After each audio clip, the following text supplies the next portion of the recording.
Alors, moi, je m'appelle Manuela Pereira, mais je préfère Manu. J'ai 25 ans, je suis franco-brésilienne et je suis en Master 2, pratique et recherche en arts plastiques et visuels à l'Université de Lille. Et mon travail plastique se centre sur la sculpture et l'installation, et aussi des collages, et je travaille surtout autour des textiles. Alors, mon œuvre exhibe un carnet ouvert avec des racines qui traversent les feuilles et qui l'entourent aussi. Et à travers cette sculpture, je voudrais représenter mon monde intérieur, mon intimité.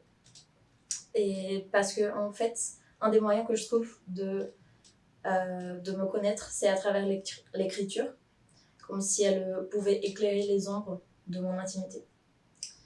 Et c'est justement de là qui vient le titre de l'œuvre, Personne ne sait ce qui se passe dans le noir.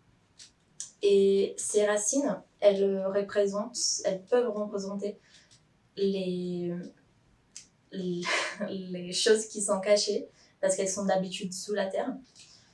Et aussi, elles peuvent représenter nos origines, nos passés, nos générations passées, parce que même si elles sont plus là, elles sont encore là d'une certaine façon parce qu'elles font partie de nous. Alors, pour le monde souterrain, mondes intérieurs, j'ai trouvé que c'est un thème très vaste et on peut le regarder d'une façon très littérale, mais aussi d'une façon figurative.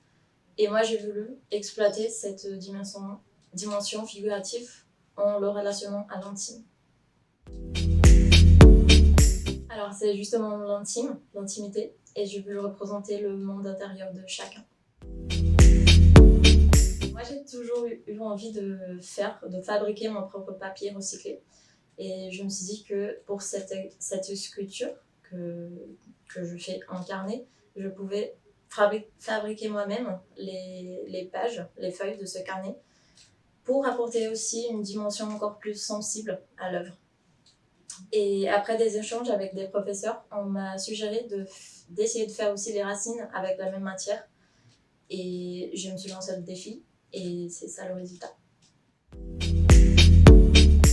Alors, j'ai participé au WELL 2023 de l'année dernière et j'ai beaucoup aimé l'expérience. Déjà parce que j'aime bien exposer, montrer mon travail au monde, mais aussi toute l'expérience du montage avec tout le monde au sein d'un musée important comme le Louvre-Lens. C'était très cool.